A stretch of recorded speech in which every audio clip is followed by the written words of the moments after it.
Now we're going to go ahead and we're going to start our bird body. So for this bird, for this cardinal, I'm going to use a 14 gauge. And cardinals are usually about 8 to 9 inches long. So I'm going to do my body about 6 inches, because then you figure in by the time you add in the tail and everything else, it's better to be a little shorter on your body than a little longer, because it's always easier to add than it is to take away. So I always like to start my bird bodies like this, and I have a piece of wire, and this end is going to be my beak. If I want to have an open beak, I would leave a little bit at the end after I'm twisting it, and that would be my beak.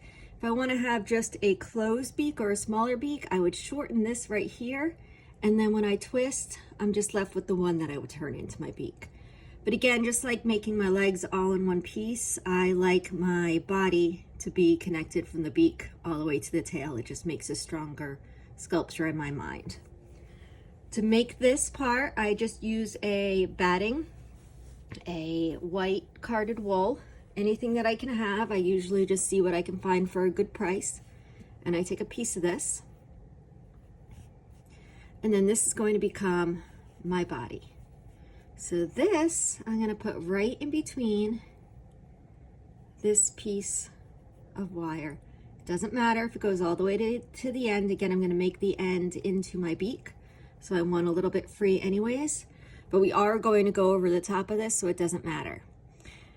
Now when I make my bodies, I just take the wool and the wire and I twist it. And I really like how this integrates the wool into the wire. I do not have to use glue to hold my wool at this point, and I don't have to use pipe cleaners, because as you can see, it creates a good finish. Also, by twisting it, it kind of alternates where the wire is, which I find makes it a little bit easier to needle felt around, because I'm not having to feel for where the wire is as much. So once I have that made, I will get my needle. In this case, I'm using a 36 or a 38 triangle. Not a triangle, sorry, a spiral. I really like to use spiral needles. I feel like they're strong and they also felt up really fast. So especially for the start of a project, I find I reach for spirals more than anything else. So I'm just gonna tack this in a little bit. Careful to go very light with this part so that you can feel where your wire is and you're not jabbing at your wire. That's how you'll break your needle. So you can see I kind of just roll it and go around the edges as I go. So now that I have somewhat of a start, again, don't worry if this is not perfect, because we can snip it at the end however you need that to be. So now that I have a start, I'm going to take my wool and I'm going to tightly wrap it. And I'm just going to go up and down with this. I'm going to go up to where I want the head to be. And then I'm going to work my way down. Now we are going to be adding wool on top of this. So you do not want this step to be very, very thick. The key with doing this is to do several layers of thinner wool. So I've got this pretty tight on there. And then again, the same thing, I'm just going to be rolling it and working my way around the edge so that I'm not hitting my wires, but I am needle felting my wool. Might be a little bit of a better angle so you can see how it's going in there. So as you're doing this, you want to kind of have in mind the shape of your bird. They've got a bigger belly, a little wider here, but skinnier at the neck area. So you're kind of mimicking that when you add on your wool. You want to make sure the wire in the back is covered.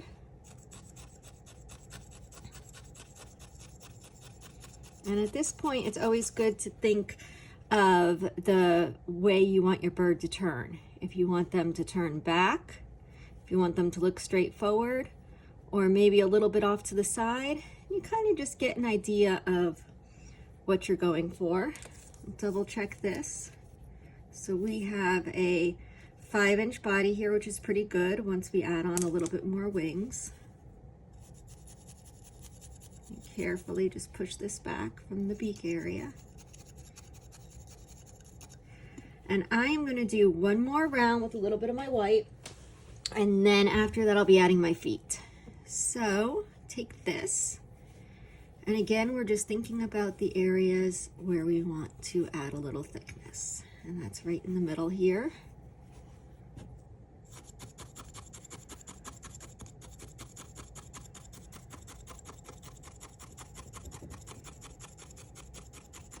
And you want to take your time needle felting this.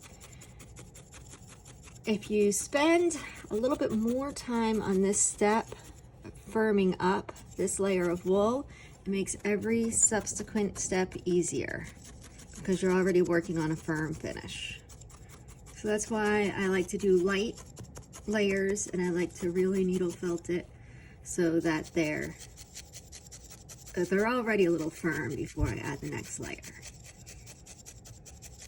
As you needle felt and you add each subsequent layer, the wool in the middle gets firmer and firmer. And that creates a nice, strong base for when you add your wool on top.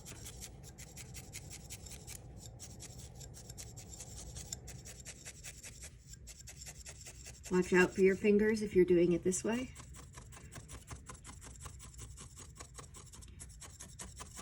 I've gotten rather good at knowing where my fingers are, and also at not needle felting so hard that I catch myself, but always make sure you know where your fingers are.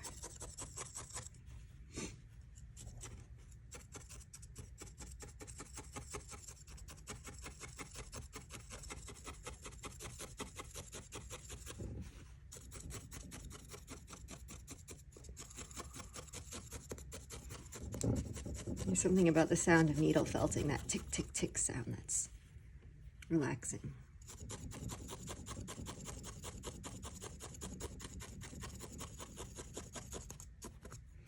So now when we've got to this stage, what we're going to do is we're going to take our legs. So in this case, I've already bent this side just a little bit. The wax is drying up. I might still add a little bit more, but we're going to take these, put them back together. We're just adding a little bit of a bend. These may move and get bent out of shape as you work, so really do not stress over getting this perfect at this point, but you're just kind of getting a little bit of an idea. Now for this one, since the legs are long enough, I think I'm going to go over the top and twist around. And then these guys are going to need to be twisted to face the right way. And they're going to get pulled down so that it's nice and tight and I have enough of my leg coming out. So at this point, I'm going to add a little bit more on the bottom to cover where I have this wire, and I'll probably build up more of my wool on the top to create the bird shape. But you want to make sure you have enough of the legs coming out so that you can partition your birds and you can see what the legs are doing. And they can be bent as you go along, but for right now I just kind of have them there but keep them out of the way. And once they're in place again, we take our wool and we tightly wrap around it. Wrapping tightly just aids your needle felting. The tighter you wrap your wool, the faster it needle felts up. So I always use thin layers and tight wrapping as I go. And a figure 8 just kind of helps get that area covered.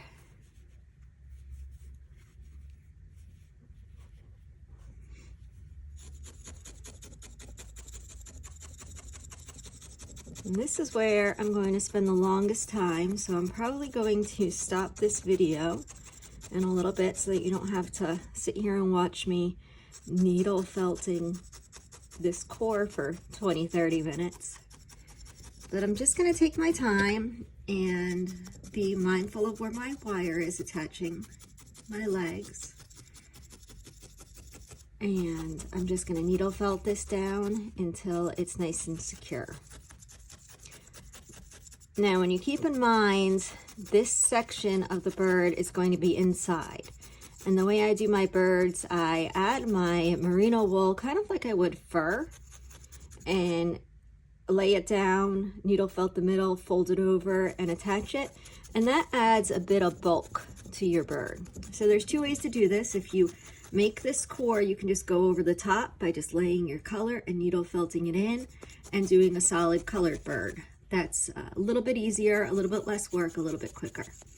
And if you do it that way, then you can make this inside section a little bit bigger, because you're just going to be adding that color over the top.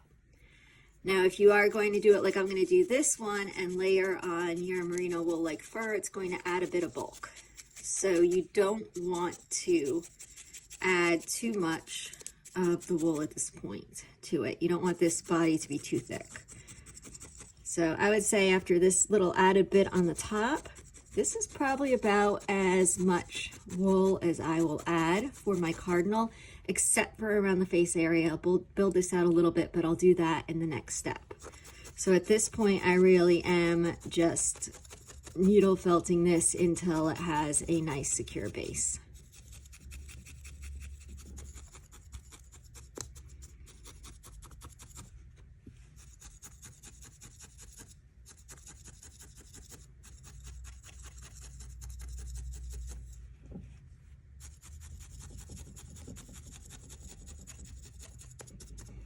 So you can see it's forming its bird shape, it's getting its bird proportions. I actually will add a little bit more of the core right around the back here to build this up just a tiny bit. But when I come back with the next video, you're gonna see how it's just been needle felted down and it's not going to be as wide or as big as the finished bird. So I'm gonna work on that. If you're following along and doing this, work on yours and just think about the generalized proportions of your bird, something like this. Think about the size, that it's 8 to 9 inches, and think about the shape of your finished bird and what it's going to look like as you start to do your body. I use lots of pictures as my reference as I go. I look pictures up online. I've taken pictures, I look in books, and I just look at all the different dimensions and the poses that birds can be in nature. And then I just let my finished sculpture kind of emerge from the wool, working off those dimensions, but letting it be its own individualized sculpture. Not copying anything, but using references to get an idea for the dimensions of the bird. So check back and I'll show you how I start doing the next step of adding the rest of the bird.